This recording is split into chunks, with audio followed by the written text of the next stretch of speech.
या ठिकाणी आणण्यात आले, अनेक वेळा तुम्हाला त्यावरून दिवसण्यात आलं होतं. नक्कीच जिजामाता उद्यानमध्ये आपण पाहत असाल, एकतर हे अण्णाभाऊ साठे ऑडिटोरियम हे आमच्या काळात झालेलं आहे.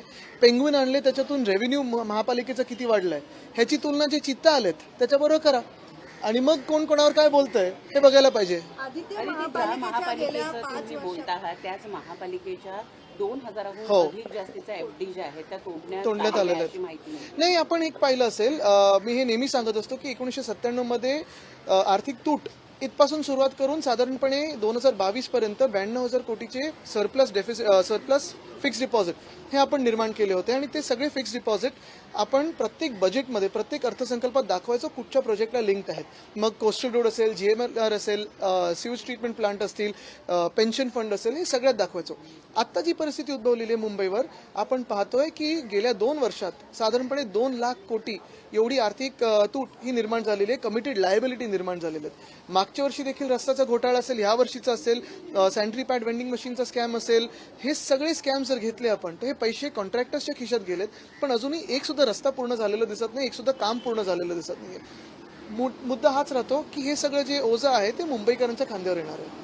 आदित्य, आता सणांना सुरुवात होते आहे, पहिला सण गोविंदाचा येतोय. तुमच्या वरळीतल्या जांभोरी मैदानामध्ये भाजपनं पुन्हा एकदा दहीहंडी उत्सव ठेवलेला आहे. कुठेतरी दिवसण्याचा प्रयत्न नाही काय, एवढे पैसे इलेक्ट्रॉल बॉन्ड मधून कमवलेत, कुठेतरी खर्च केला पाहिजे. तर आनंद येते लोकांच्या मध्ये तरी जातो तो पैसा.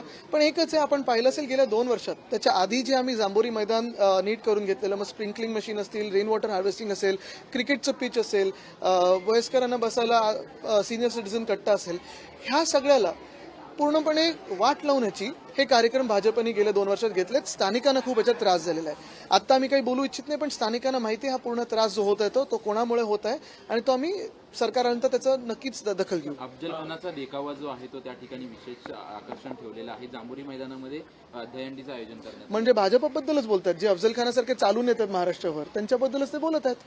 पंतप्रधानांची जेव्हा बीकेसीला सभा झाली होती तेव्हा ते म्हटले होते एफडी ज्या आहेत त्या साठवून ठेवायच्या नसतात तर त्या विकासाच्या. नाही बघा, काय आहे ना की आज देशाची आर्थिक परिस्थिती काय बघा, डॉक्टर मनमोहन सिंग साहेब असताना काय होती आणि आज काय होती. तर कुठचं इकॉनॉमिक्स पाळायचं तुम्ही. आणि महाराष्ट्रात आपण पाहिलं असेल, जे आमचा कार्यकाळ होता, उद्योग येत होते, सामाजिक काही गडबड झाली नव्हती आणि अर्थचक्र कोविडच्या काळी बंद पडलं असताना देखील मॅग्नेटिक महाराष्ट्रासारखे कार्यक्रम घेऊन आम्ही इन्व्हेस्टमेंट आणत होतो. आज आपण पाहतोय एक तर गुंतवणूक येत नाही, जी गुंतवणूक आहे त्याच्यावर धाडी टाकले जात आहेत, त्यांना पळवलं जात आहे. आणि मग फायनान्शियल मॉडेल मुंबईला आम्ही सरप्लसमध्ये आणलं आणि ते सरप्लस आमच्या महापालिकेच्या कामगारांसाठी असेल, BSC साठी असेल, मुंबईकरांसाठी टॅक्स न वाढवता केलं. ह्याच उलट जर आपण पाहिलं असेल तर भाजपचेच जे लोक आहेत जे भाजपच्या अर्थसंकल्पावर बोलतात किंवा आत्ताच्या ह्या केंद्र सरकारच्या अर्थसंकल्पावर बोलतात त्याची तुलना करा. तर मला वाटतं हा चुकीचा कॉन्सेप्ट आहे की फिक्स डिपॉझिट असणं चुकीचं आहे. त्याच्यात देशाची हालत काय झाली, PSU विकायला निघालेले आहेत आणि मग एकाच उद्योगपती मित्राच्या घशात सगळं घालायचं, हे काही ही आर्थिक प्लॅनिंग होऊ शकत नाही. आदित्य, तुमचे काका म्हणजे मनसेचे अध्यक्ष 5 दिवस विदर्भ दौऱ्यावर होते. या दौऱ्यादरम्यान त्यांनी त्यांच्याच मित्रांना अनेक योजनांवरनं, लाडकी बहीण योजना असेल किंवा जे स्टायफंड दिलं जात आहे त्याच्यावरून चिमटे काढलेले, लोकांना हाताला काम द्या, पैसे देणं हा काही पर्याय नाही असं ते म्हणतात. मला वाटतं अरविंद काका पण तेच बोलतात विदर्भात जाऊन. त्यांचं म्हणणं आहे की 2 महिने आतापर्यंत लाडकी बहीणचे पैसे येतील, पुढच्या महिन्यात तुम्हाला पैसेच येणार नाहीत. आता मी काही त्याच्यावर बोलत.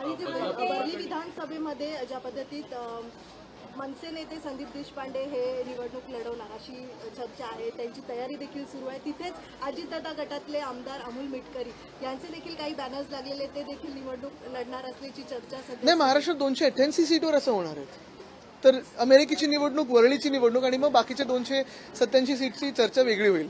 बदलापूर प्रकरणी पाहिजे तर पोलिसांकडनं अनेकदा ज्या आहेत त्या घटनांमध्ये त्रुटी ज्या आहेत त्या आढळून आलेल्या आहेत. जी पीडित आहेत त्यांना कुठेतरी त्रास जो आहे तो देखील आपल्याला यामध्ये होताना पाहायला मिळतो. नक्कीच पहिली चौकशी ही झाली पाहिजे की 6 दिवस FIR घेण्यासाठी का झाले, पोलिसांवर दबाव कोणाचा होता. कारण आपण पाहतो नेहमी की काही घटना घडली की अधिकाऱ्यांना आपण बदली करून टाकतो, कोणाला सस्पेंड करून टाकतो, पण राजकीय प्रेशर कोणाचं होतं ह्याचा विचार कोणी केलाय का. ती शाळा कोणाची आहे, ती शाळा कोणाची असताना ते आपटे नावाचे जे गृहस्थ, जे ट्रस्टी आहेत ते पुढे आलेत का. बरं, ज्या दिवशी FIR घेतली त्या दिवशी देखील 10 तास त्या महिलेला का बसवलं तिथे.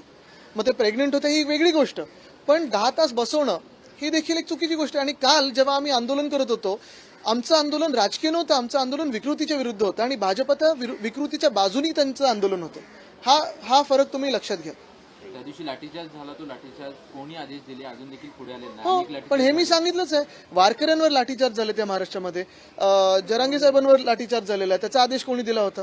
मग कालचा परवाचा जो लाठीचार्ज होता, बरं 300 लोकांवर तुम्ही लगेच गुन्हे दाखल करता, पण ज्यांनी मोलेस्टेशन केलं त्याच्यावर गुन्हा दाखल करण्याची हिंमत नव्हती. ठीक आहे, थँक्यू.